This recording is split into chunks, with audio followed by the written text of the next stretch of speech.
بالکل غروب ہونے لگتا ہے میں کن کن جانوروں کی مشابہت اختیار کرنے سے منع کیا گیا؟ اللہ اکبر. نماز جو کہ اللہ رب العزت کے تقرب کا بہت بڑا ذریعہ ہے، اور قیامت والے دن نماز کے بارے میں سب سے پہلے پوچھا جائے گا. اور نماز وہ ہے کہ بندہ گھر سے اہتمام کر کے آیا، جماعت کے ساتھ نماز پڑھ رہا ہے، اور امام نے جب سلام پھیرا تو واپس جا رہا ہے، تو نبی رحمت صلی اللہ علیہ وسلم فرماتے ہیں بہت سارے وہ ہیں جن کو ان کی نماز کا صرف 10% ملا ہے، کسی کو 80%، کسی کو 50%، کسی کو 10%، اور کوئی بیچارے فیل ہو گئے ہیں. تو یہ کیوں ہے؟ وہ نماز کے اندر وہ کوتاہیاں ہیں جن کی بنیاد پر یہ ثواب میں کمی آتی ہے.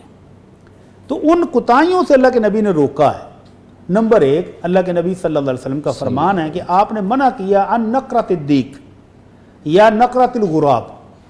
دیک کہتے ہیں مرغے کو اور غراب کہتے ہیں کوے کو. آپ نے دانا کھاتے ہوئے ان کو دیکھا ہوگا، وہ ٹھونگے مارتے ہیں. ٹھونگے مارتے ہیں، بالکل. تو یہ جو نماز پڑھتے ہیں نا، ٹھونگے نہیں مارنے چاہیے. ٹھونگے نہیں مارنے. اللہ کے نبی صلی اللہ علیہ وسلم نے فرمایا کہ منافق شخص کی نماز دیکھنی ہو تو وہ یہ ہے، وہ اہتمام سے نہیں پڑھتا. اہتمام نہیں ہے، وہ سپیڈ ہے. کیا کرتا ہے؟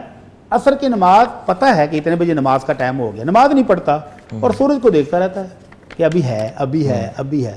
اور جب سورج بالکل غروب ہونے لگتا ہے تو یہ شیطان کی پجاریوں کا بھی ٹائم ہے. شیطان سورج کے سامنے سینگ لے کے کھڑا ہو جاتا ہے. اس وقت شیطان کے پجاری شیطان کی پوجا کر رہے ہوتے ہیں. تو یہ جو منافق ہے اس وقت اٹھتا ہے، اوف میری نماز گئی، سورج نکل گیا، سورج غروب ہونے لگا. تو آپ نے فرمایا اس وقت یہ کوے کی طرح ٹھونگے مارتا ہے. اللہ کا ذکر بہت تھوڑا، سبحان ربی العظیم بڑی تھوڑی مقدار میں، بہت تیزی کے ساتھ، سورہ فاتحہ اور دوسری صورتیں بہت سپیڈ کے ساتھ. اور آپ نے دیکھا ہوگا کہ رکوع کیسے کرتے ہیں، ابھی ایسے جھکے بھی نہیں اور کھڑے. اور میں نے ایسے لوگوں کو دیکھا جو سجدے میں پڑے ہوئے ہیں اور سجدے کی حالت میں ہی تھوڑا سا منہ اوپر اٹھاتے ہیں، ہاتھ تھوڑے سے ایسے اوپر کرتے ہیں، وہیں سے دوسرا سجدہ. تو یہ ہے نقرۃ الغراب اور نقرۃ الدیک. یہ ٹھونگے مارنے والی نماز، مرغے کی طرح اور کوے کی طرح ٹھونگے مارنے والی نماز سے آپ نے منع کیا. اس کے علاوہ اللہ کے نبی صلی اللہ علیہ وسلم نے فرمایا اعتدلوا فی السجود، سجدے کو بڑے اطمینان اور اعتدال کے ساتھ کرو. اور جس طرح کتا اپنے ہاتھ پھیلا کر بیٹھتا ہے سجدے میں، ویسے ہاتھ نہیں پھیلانے. کیسے؟ کتا بیٹھا ہوا آپ نے دیکھا ہے نا، وہ اپنی کونیوں سمیت ایسے زمین پر لگا. جی بالکل. تو مومنوں کو حکم ہے جب سجدے میں جاؤ تو یہ کونیاں آپ کی زمین کے ساتھ لگی ہوئی نہیں ہونی چاہیے، ہتھیلیاں زمین پر ہوں اور کونیاں ایسے اوپر ہونی چاہیے. تو یہاں کتے سے مشابہت دی گئی ہے. اور ایک حدیث میں ہے کہ افتراش السبع، جس طرح چیتا، شیر، بھیڑیا، کتا، یہ جو انسانوں کو چیرنے پھاڑنے والے جانور ہیں ان کو سبو کہتے ہیں، درندہ. تو درندہ بھی اسی طرح بیٹھتا ہے کہ وہ زمین کے اوپر ہاتھ لگا لیتا ہے پورے، اور اس کے پیچھے کولے جو ہیں وہ زمین پر ہوتے ہیں، اور بعض دفعہ اگلی ٹانگیں وہ ایسے اوپر کھڑی کر لیتا ہے. تو اس طرح سے نماز کے دوران بیٹھنے سے بھی آپ نے منع کیا. اسی طرح آپ نے فرمایا کہ جس طرح لومڑی ادھر ادھر جھانکتی ہے، نماز کے دوران ادھر ادھر نہیں جھانکنا کہ ادھر سے کون آ رہا ہے دیکھ رہا ہے، ادھر سے کون آ رہا ہے دیکھ رہا ہے، کبھی آسمان کی طرف دیکھ رہا ہے. تو آپ نے فرمایا ان لوگوں کو اللہ کا خوف نہیں آتا جو نماز کے دوران ادھر ادھر جھانکتے ہیں یا آسمان کی طرف دیکھتے ہیں. تو آسمان کو اٹھی ہوئی آنکھیں اگر اللہ وہ بنائی ہی چھین لے تو یہ کیا کر لیں گے؟ اللہ سے ڈرنا چاہیے.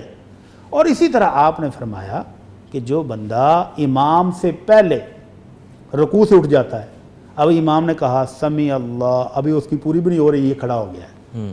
ابھی امام سجدے میں جانے کے لیے اللہ اکبر کہہ رہا ہے، ابھی وہ نیچے جھک رہا ہے اور یہ اس سے پہلے سجدہ کر کے بھی بیٹھ گیا ہے. ابھی امام سجدے سے اٹھ رہا ہے اور وہ اٹھا نہیں اور یہ پہلے کھڑا بھی ہو گیا ہے.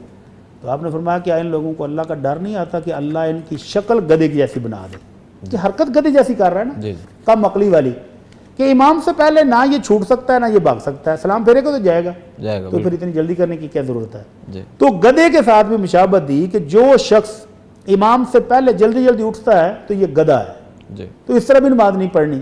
اور اس کے علاوہ اللہ کے نبی صلی اللہ علیہ وسلم نے حکم دیا کہ کوئی شخص مسجد کے اندر ایک ہی جگہ اپنی فکس نہ کر لے کہ ہر روز ادھر ہی پڑھنی ہے، کوئی دوسرا بیٹھ جائے تو لڑنا شروع ہو جائے. فرمایا اونٹ کی طرح مسجد میں اپنی جگہ مقرر نہیں کرو.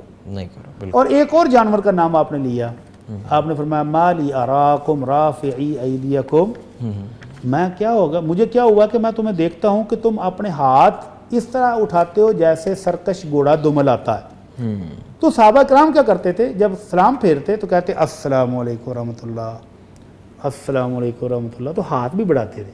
تو آپ نے فرمایا اسکنوا فی الصلاۃ، نماز میں سکون سے، ہاتھ ادھر رکھے ہوئے ہیں تشہد میں گھٹنوں کے اوپر، تو یہیں رکھ کر سلام پھیرو، السلام علیکم ورحمۃ اللہ، السلام علیکم۔ تو یہ ہاتھ سلام کے وقت سرکش گھوڑوں کی طرح ایسے ایسے نہیں کرنا، اہتمام سے ان کو اہتمام کے ساتھ پڑھنا۔ تو یہ ہیں کچھ جانور جن کا اللہ کے نبی صلی اللہ علیہ وسلم نے تذکرہ کیا اور ان کی مشابہت سے بچنے